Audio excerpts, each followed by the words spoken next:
28 अगस्त 2023 Sibley अपनी माँ के पास फोन करता है जिनका नाम नाई दफ्तर है और कहता है, माँ मुझे बचा लो, अब मुझे कोई भी नहीं बचा सकता। कुछ लोग मुझे बांधकर यहाँ पर लाए हुए हैं और मुझे टॉर्चर किया जा रहा है, मुझे पीटा जा रहा है। सिबली अपनी माँ से यही शब्द बोल रहा था, तभी अचानक से फोन कट हो जाता है।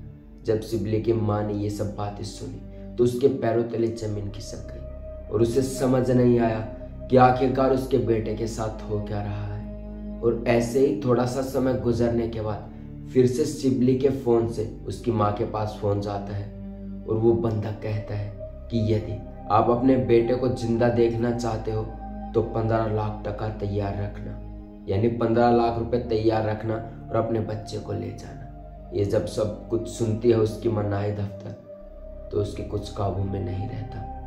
वो बिल्कुल हताश हो जाते हैं, एकदम ऐसा हाल कि ना ही मरने जैसा ना ही जीने जैसा। तो आखिरकार ये पूरी कहानी क्या है, पूरा मामला क्या है, चलिए जानते हैं। तब तक आप अपने कानों में ईयरफोन लगाएं और शुरू हो जाइए आशीष के साथ। नमस्कार दोस्तों, आज की कहानी 19 साल के लड़के की है जिसका नाम सिबली सदिक्यू हरिदोय है, जो कि बांग्लादेश के चित्रागोंग का रहने वाला था और वहीं पर अपनी पढ़ाई वढ़ाई करता था। वो जिस स्कूल में पढ़ता था उसका नाम कदाईपुल स्कूल एंड कॉलेज में वो पढ़ाई किया करता था। और उसके घर की स्थिति इतनी ज़्यादा कमज़ोर थी कि उसे साथ साथ जॉब करनी पड़ रही थी। तो अपनी जॉब के लिए पोल्ट्री फार्म होता है जहाँ पर मुर्गे उर्गे पाले जाते हैं, वहाँ पर जॉब किया करता था, जहाँ पर वो मैनेजर था। और उसके नीचे 5 से 6 काम बंदे थे, यानी जो 6 बंदे थे वो काम क्या करते थे, जिनकी एज करीबन 24 से 25 साल की होगी। सारे उसकी एज से बड़े थे और जो सिबली था मात्र 19 साल का लड़का था। उसका परिवार ऐसा था कि उसके बिना घर का गुजारा नहीं चल पाता था। सब कुछ एक एक कदम फूक फूक कर रखना पड़ता था और उसका गुजारा भी बड़ी मुश्किल से ही हो पाता था। सिबली अपने सपनों को लेकर काफी खुश था क्योंकि उसने तय कर लिया था मुझे बड़ा होके ये करना है और अपनी फैमिली को संभालना है, चाहे जो कुछ हो। ये सिबली का सपना था। और वो पोल्ट्री फार्म में जहाँ पर वो जॉब कर रहा था मैनेजर की, वहाँ पर जो बंदे थे सभी बड़े थे। तो ऐसे ही सिबली की सभी से दोस्ती हो गई और सब कुछ नॉर्मल वे में सब कुछ सही चल रहा था। ऐसे ही दिन बीतते जा रहे थे। सिबली की टाइम पे सैलरी आना, स्कूल कॉलेज पढ़ाई, जो स्कूल में जाता था वहाँ पर अपनी पढ़ाई भी पूरी की थी। ऐसे ही नॉर्मल सब कुछ चलता ही जा रहा था। तभी सिबली जो नाम का लड़का है, वो जो बंदे उसके नीचे जो काम करते थे, उनके मन में विचार आता है कि यार ये 19 साल का लड़का और हम 25, 26 साल के लड़के, और हमें इसकी बातें सुनने को मिल रही है, यार ये मुझे सही नहीं लग रहा। ऐसी जो 5 से 6 दोस्त थे, जिनका नाम, एक का नाम उमोंगचिंग मारमा था और 3 दोस्त और थे, जिनमें सुचिंग मुंग मारमा, अंगत हुंग मारमा, क्या था मुंग मारमा, ये 4 दोस्त थे। और 2 अन्य लोग भी थे जो पोल्ट्री फार्म में काम किया करते थे।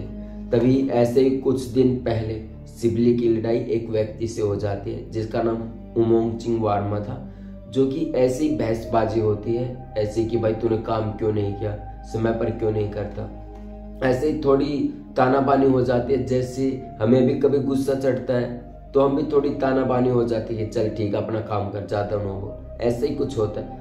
तो ऐसे ही कुछ बात हुई। उमोंगचिंग मारमा ऐसे कोई लड़का था जिसकी सिबली के साथ लड़ाई हुई थी। तो ये जो बात थी वहाँ की पोल्ट्री फार्म का जो ओनर है उस तक पहुँच चुकी थी और उसको पता चल चुका था कि इसकी लड़ाई हो चुकी है और ऐसा सब कुछ वहाँ पर पोल्ट्री फार्म में चल रहा है। तो उसने सोचा कि इसका जल्द से जल्द सॉल्यूशन करना पड़ेगा।